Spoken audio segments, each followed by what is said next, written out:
Hello friends, welcome to I channel study for you.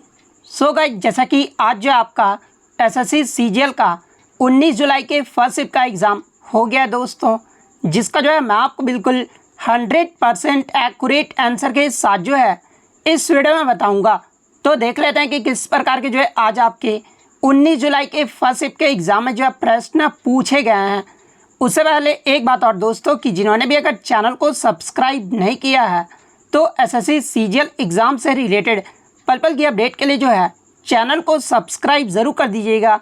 और बगल में ही आपको एक बेल आइकन यानी घंटे का निशान भी दिख रहा होगा, तो आप उसे भी जो है ज़रूर प्रेस कर दीजिएगा। तो चलिए वीडियो को स्टार्ट करते हैं। तो आपका पहला क्वेश्चन आया था कि राज्य के नीति निर्देशक सिद्धांत यानी डीपीएसपी जो है भारतीय संविधान के किस भाग में है। तो देखिए, डीपीएसपी की बात कर ले तो ये आपका भारतीय संविधान के भाग 4 और अनुच्छेद 36 से 51 तक है। तो भाग 4 आपका यहाँ पे करेक्ट आंसर होगा। इसके अलावा मैं आपको बता दूं कि राज्य के नीति निर्देशक तत्व को जो है ये आपका आयरलैंड देश के संविधान से जो है ये आपका लिया गया है। इसके अलावा भाग 1 की बात कर ले तो देखिए, भाग 1 में जो आपका संघ और उसके क्षेत्र के बारे में वर्णन किया गया है और भाग 1 जो आपका अनुच्छेद 1 से लेकर 4 तक आ जाता है। इसके अलावा नागरिकता यानी सिटीजनशिप की बात कर ले तो देखिए, नागरिकता जो है ये आपका भाग 2 में है और भाग 2 जो है आपका अनुच्छेद 5 से लेकर 11 तक है। भाग 3 में जो आपका मौलिक अधिकार आ जाता है और ये जो आपका मौलिक अधिकार है ना, ये आपका अनुच्छेद 12 से 35 तक है। भाग 4 आपका डीपीएसपी आ जाता है और इसके अंतर्गत जो अनुच्छेद है ये आपका 36 से 51 तक आ जाता है। भाग 4A में जो आपका मौलिक कर्तव्य है और मौलिक कर्तव्य जो ये आपका अनुच्छेद 51A में है। भाग 5 की बात कर ले तो देखिए, संघ की कार्यपालिका ये जो आपका भाग 5 में है और भाग 5 जो ये आपका अनुच्छेद 52 से लेकर जो है 151 तक आ जाता है। भाग 6 में जो आपका राज्य का वर्णन जो है वो किया गया है और भाग 6 जो ये आपका अनुच्छेद 152 से लेकर जो है 237 तक है। तो ये सारे फैक्ट जो है आपको ध्यान में रखना है। नेक्स्ट क्वेश्चन आपका यहाँ पर आता है कि संतोष ट्रॉफी 2022 जो है ये किसने जीता है। तो देखिए, मैं आपको बता दूं कि मई 2022 में केरल ने जो है 75वां जो संस्करण हुआ था ना ये आपका संतोष ट्रॉफी का, इसका जो खिताब है ये केरल राज्य ने जीत लिया है। तो केरल आपका यहाँ पे करेक्ट आंसर होगा। इसके अलावा बात कर ले केरल ने जो है किसको हराया था। तो देखिए, केरल ने फाइनल मुकाबले में जो है पेनल्टी शूट आउट में अपना जो है ये बंगाल को हराकर जो है ये अपना 7वीं बार जो वो खिताब जीत लिया है। तो केरल आपका करेक्ट आंसर होगा।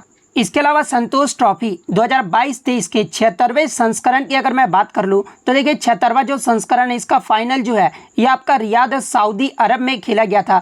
कुछ मैच जो आपके भारत में खेले गए थे, लेकिन फाइनल मैच जो है ये आपका सऊदी अरब में खेला गया था। और ये जो आपका पहली बार था कि जो आपका संतोष ट्रॉफी ये जो आपका विदेश में जो इसका फाइनल मैच जो है वो आपका खेला गया था। वहीं अगर 76वें संस्करण की बात कर ले तो संतोष ट्रॉफी 2022-23 का जो आपका फाइनल मैच है ना ये आपका कर्नाटक ने जीता था। कर्नाटक ने जो है किसको हराया था, तो मेघालय को हराकर जो है ये खिताब जीता था। तो ये फैक्ट भी आपको ध्यान में रखना है। नेक्स्ट क्वेश्चन आपका यहाँ पर आता है कि पंडित बिरजू महाराज को जो है 1986 में कौन सा पुरस्कार जो है वो दिया गया था। और एक पॉइंट आप यहाँ से जरूर ध्यान रख लीजिएगा, जहाँ से एग्जाम में प्रश्न पूछा जाता है कि संतोष ट्रॉफी का जो पहला संस्करण है ना, यानी संतोष ट्रॉफी की शुरुआत कब हुई थी। तो देखिए, इसका जो पहला संस्करण है ये आपका 1941-42 में खेला गया था, जिसका जो विजेता टीम है ये आपका पश्चिम बंगाल रहा था और उप विजेता जो आपका दिल्ली रहा था। तो ये फैक्ट भी आप ध्यान में रखिएगा।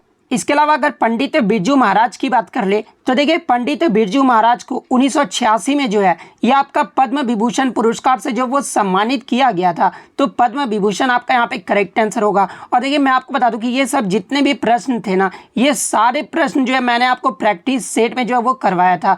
इसके अलावा बात कर ले पंडित बिरजू महाराज ये जो है किस शास्त्रीय नृत्य से संबंधित है। तो देखिए, पंडित बिरजू महाराज का जो संबंध है ना ये आपका कथक शास्त्रीय नृत्य से है। और कथक ये जो है कहाँ का शास्त्रीय नृत्य है, तो ये आपका उत्तर प्रदेश राज्य का शास्त्रीय नृत्य है। इसके अलावा पंडित बिरजू महाराज का जो है आपका घराना का नाम पूछा जाता है। तो देखिए, पंडित बिरजू महाराज जो है आपके लखनऊ की कालका भिंडादीन घराने से जो ये आपके ताल्लुक़ रखते थे। और इनके चाचा कौन कौन थे, तो देखिए पंडित बिरजू महाराज के जो चाचा थे ना, ये आपके शंभू महाराज और लच्छू महाराज थे। और शंभू महाराज जो और लच्छू महाराज का भी जो संबंध है ये आपके कथक नृत्य से है। इनके अलावा इनका पिता और गुरु का नाम पूछा जाता है, तो देखिए पंडित बिरजू महाराज के पिता ही जो है वो गुरु थे और इनका जो नाम था वो आपका अच्चन महाराज था। तो ये फैक्ट भी आप ध्यान में रखिएगा। इसके अलावा एग्जाम में यहाँ से एक प्रश्न और पूछा जाता है कि पंडित बिरजू महाराज को वर्ष 2012 में जो है कौन सा अवार्ड दिया गया था। तो देखिए पंडित बिरजू महाराज को वर्ष 2012 में जो है उन्नाई कनाथु फिल्म में विश्व रूपम के लिए जो है सर्वश्रेष्ठ कोरियोग्राफी के लिए राष्ट्रीय फिल्म पुरस्कार जो वो प्रदान किया गया था। या फिर घुमा के भी क्वेश्चन पूछा जाता है कि वर्ष 2012 में पंडित बिरजू महाराज को जो है किसके लिए राष्ट्रीय फिल्म पुरस्कार जो है वो दिया गया था। तो इन्हें जो है फिल्म विश्व रूपम के लिए सर्वश्रेष्ठ कोरियोग्राफी के लिए जो वो दिया गया था। इसके अलावा वर्ष 2016 का भी पूछा जाता है, तो देखिए वर्ष 2016 में उन्हें फिल्म बाजीराव मस्तानी में गाने के लिए मोहे रंग दो लाल, ये जो गाना है ना ये बाजीराव मस्तानी में इन्होंने ही गाया था। और इनके लिए सर्वश्रेष्ठ कोरियोग्राफी के लिए जो है फिल्म फेयर अवार्ड से भी जो वो सम्मानित किया गया था। तो ये सारे फैक्ट जो है आपको ध्यान में रखना है। नेक्स्ट क्वेश्चन आपका यहाँ पर आता है कि इंडिका नामक पुस्तक ये जो है किसके द्वारा लिखा गया था। तो देखिए इंडिका नामक पुस्तक की बात कर ले तो यह जो आपका मेगास्थनीज के द्वारा जो है वो लिखा गया था। तो मेगास्थनीज आपका यहाँ पे करेक्ट आंसर होगा। इसके अलावा बात कर ले ये जो आपका मेगास्थनीज था ये किसके दरबार में आया था। तो देखिए मेगास्थनीज की बात कर ले ये जो आपका चंद्रगुप्त मौर्य के दरबार में आया था और ये जो है किसके द्वारा भेजा गया था। तो ये आपका सेल्यूकस निकेटर के द्वारा जो है इसे भेजा गया था। इसके अलावा मेगास्थनीज ये जो है कहाँ का राजदूत था, तो ये आपका ग्रीक का राजदूत था। इसके अलावा प्राचीन काल की अन्य महत्वपूर्ण पुस्तकें के बारे में बात कर लेते हैं जहाँ से अक्सर एग्जाम में प्रश्न पूछा जाता है, जैसे कि अष्टाध्यायी पुस्तक के लेखक कौन है, तो ये आपके पाणिनि है। रामायण जो पुस्तक है ये आपका वाल्मीकि के द्वारा लिखा गया है। महाभारत के जो रचना है ये आपका वेद व्यास के द्वारा किया गया है। अर्थशास्त्र की जो रचना है ये आपका चाणक्य के द्वारा किया गया है। हर्षचरित्र कादंबरी ये जो आपका बाणभट्ट के द्वारा लिखा गया है। मुद्रा राक्षस पुस्तक जो ये आपका विशाख दत्त के द्वारा लिखा गया है। पंचतंत्र पुस्तक जो ये आपका विष्णु शर्मा के द्वारा लिखा गया है। कुमार संभुवन अभिज्ञान शकुंतलम मेघदूत रघुवंशम ये जो पुस्तक है ना ये आपका कालिदास के द्वारा लिखा गया है। वृहत संहिता ये जो आपका ब्राह्मीहिर के द्वारा लिखा गया है।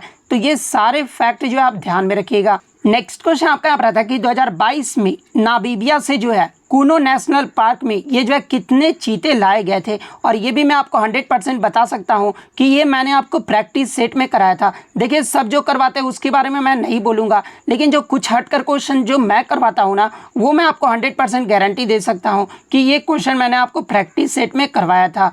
इसलिए मैं बोलता हूं कि जितने भी प्रैक्टिस सेट आपको करवाता हूं आप वो ज़रूर देखा कीजिए। आपको हर किसी ना किसी एग्ज़ाम में जो है आपको ज़रूर फ़ायदा मिलेगा। तो देखिए 2022 में नामीबिया से जो है कूनो नेशनल पार्क में जो है ये आपके 8 चीतों को जो वो लाया गया था। तो 8 चीता आपका यहाँ पे करेक्ट आंसर होगा।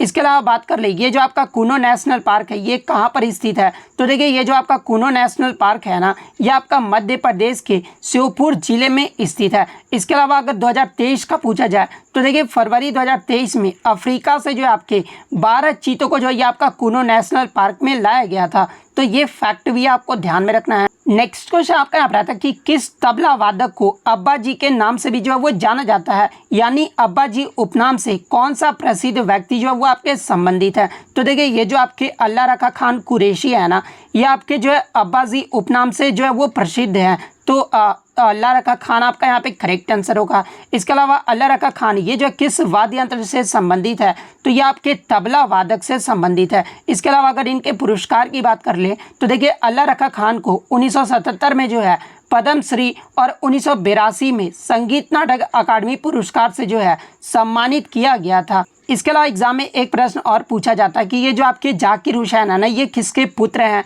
तो देखिए जाकिर हुसैन ये जो आपके तबला वादक अल्लाह रखा खान के जो है ये बड़े पुत्र हैं। तो ये फैक्ट भी आप ध्यान में रखिएगा। इसके अलावा प्रसिद्ध व्यक्तियों के लोकप्रिय उपनाम के बारे में जान लेते हैं जहां से अक्सर एग्जाम में प्रश्न पूछा जाता है, जैसे कि बादशाह खान या फिर सीमांत गांधी के नाम से ये जो है किसे जाना जाता है। तो ये आपके खान अब्दुल गफ्फार खान को जाना जाता है। अजात शत्रु के नाम से जो है यह आपके डॉक्टर राजेंद्र प्रसाद को जाना जाता है। बिहार केसरी के नाम से जो है यह आपके डॉक्टर श्री कृष्ण सिंह को जाना जाता है। शांति पुरुष के नाम से जो ये आपका लाल बहादुर शास्त्री को जाना जाता है। लौह पुरुष के नाम से जो ये आपका सरदार वल्लभ भाई पटेल को जाना जाता है। गुरुदेव विश्व कवि या फिर कवि गुरु ये जो आपका रविन्द्रनाथ टैगोर को इस नाम से जाना जाता है।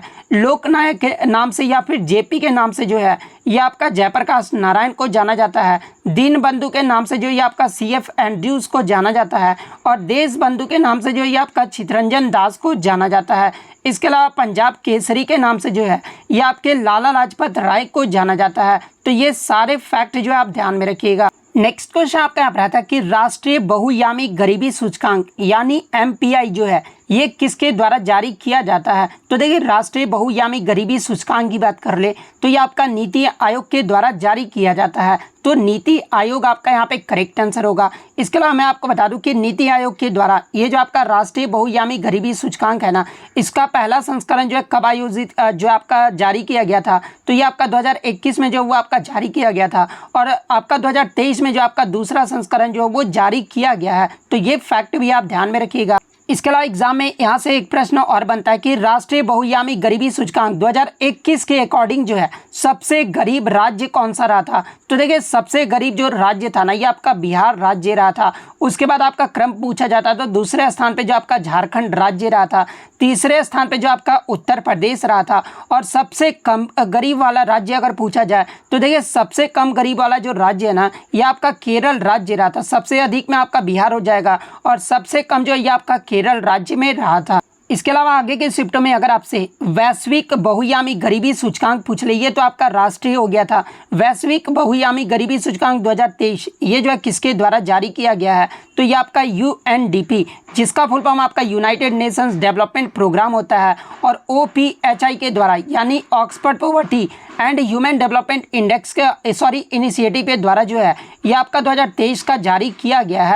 इसके अलावा अगर नीति आयोग की बात कर ले तो नीति आयोग का जो गठन है ये आपका 2015 में किया गया था और इसके जो वर्तमान में अध्यक्ष होते हैं यानी नीति आयोग के जो अध्यक्ष होते हैं वो भारत के प्रधानमंत्री होते हैं यानी श्री नरेंद्र मोदी जो इसके अध्यक्ष हैं। नीति आयोग के उपाध्यक्ष की बात कर ले तो डॉक्टर सुमन बेरी है। इसके अगर CEO की बात कर ले तो नीति आयोग के जो वर्तमान CEO है ना ये आपके VR सुब्रमण्यम है। तो ये सारे फैक्ट जो है आप ध्यान में रखिएगा। नेक्स्ट क्वेश्चन आपका यहाँ पर आता है कि नवंबर 2022 में प्रधानमंत्री नरेंद्र मोदी के द्वारा जो है अरुणाचल प्रदेश के ईटानगर में किस हवाई अड्डे का उद्घाटन जो है वो किया गया है। तो देखिए नवंबर 2022 में प्रधानमंत्री नरेंद्र मोदी के द्वारा अरुणाचल प्रदेश के ईटानगर में जो है पहले ग्रीनफील्ड हवाई अड्डे डोनी पोलो हवाई अड्डे का जो उद्घाटन किया गया है।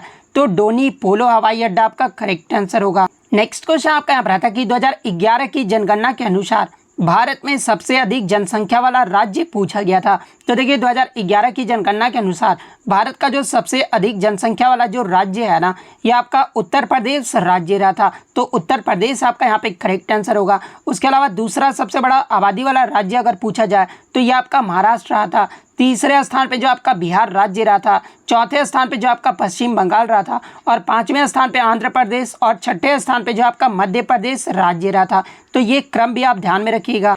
इसके अलावा सबसे कम जनसंख्या वाला राज्य अगर पूछा जाए तो देखिए सबसे कम जनसंख्या वाला जो राज्य है ना ये आपका सिक्किम राज्य रहा था। इसके अलावा क्षेत्रफल की दृष्टि से सबसे बड़ा राज्य अगर पूछा जाए तो देखिए क्षेत्रफल की दृष्टि से सबसे बड़ा जो राज्य है ना ये आपका राजस्थान राज्य रहा था और सबसे छोटा जो राज्य वो आपका गोवा राज्य रहा था। इसके अलावा बात कर ले 2011 की जनगणना के अनुसार सबसे अधिक लिंगानुपात वाला राज्य अगर पूछा जाए तो देखिए सबसे अधिक लिंगानुपात वाला जो राज्य वो आपका केरल राज्य रहा था और सबसे कम जो साक्षरता दर वाला राज्य अगर सबसे अधिक भी साक्षरता दर वाला राज्य पूछा जाए तो ये आपका जो है केरल राज्य का ही जो है लिटरेसी रेट यानी साक्षरता दर जो वो सबसे ज़्यादा रहा था। सबसे कम लिंगानुपात वाला अगर राज्य पूछा जाए तो देखिए सबसे कम जो लिंगानुपात वाला राज्य है ना वो आपका हरियाणा राज्य रहा था।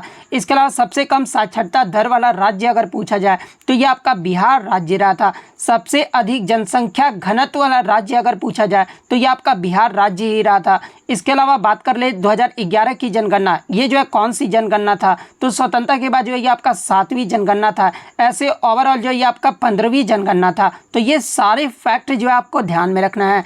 नेक्स्ट क्वेश्चन आपका यहाँ पर आता है कि कमलिनी अस्थाना और नलिनी अस्थाना को 2022 में जो है पद्मश्री पुरस्कार से सम्मानित किया गया है। ये जो है किस नृत्य से संबंधित है? तो देखिए, कमलिनी अस्थाना और नलिनी अस्थाना की बात कर ले तो ये आपके जो है उत्तर प्रदेश की आगरा की जो है एक बहन का जो है वो जोड़ी है, और इन दोनों जो है ये आपके कथक नृत्य से संबंधित है। तो कथक आपका यहाँ पे करेक्ट आंसर होगा। इसके अलावा अगर इनका घराना पूछा जाए तो ये आपके बनारस घराने से संबंधित है। तो ये फैक्ट भी आप ध्यान में रखिएगा। नेक्स्ट क्वेश्चन आपका यहाँ पर आता है कि इनमें से किस त्यौहार में जो है हम लोग पिरामिड बनाकर जो वो मटकी फोड़ते हैं, और उस त्यौहार को जो वो आपका क्या कहा जाता है? तो देखिए, जन्माष्टमी में जो है हम लोग पिरामिड बनाकर जो है दही हांडी या फिर मटकी को जो वो फोड़ते हैं। तो जन्माष्टमी आपका यहाँ पे करेक्ट आंसर होगा।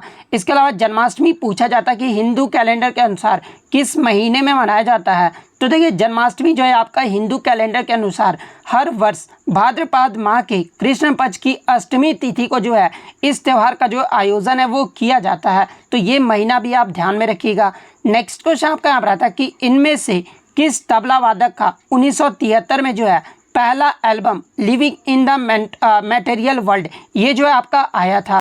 तो देखिए, ये जो आपके प्रसिद्ध जाकिर हुसैन जो कि आपके तबला वादक है और ये जो आपके अल्लाह रखा खाके जो है बड़े पुत्र हैं, और इनका जो पहला एल्बम है ये आपका 1973 में आया था, और इनका जो पहला एल्बम का नाम था वो आपका living in the material world था। तो ये फैक्ट भी आप ध्यान में रखिएगा। इसके अलावा जाकिर हुसैन को जो है 1988 में पद्मश्री पुरस्कार से सम्मानित किया गया था।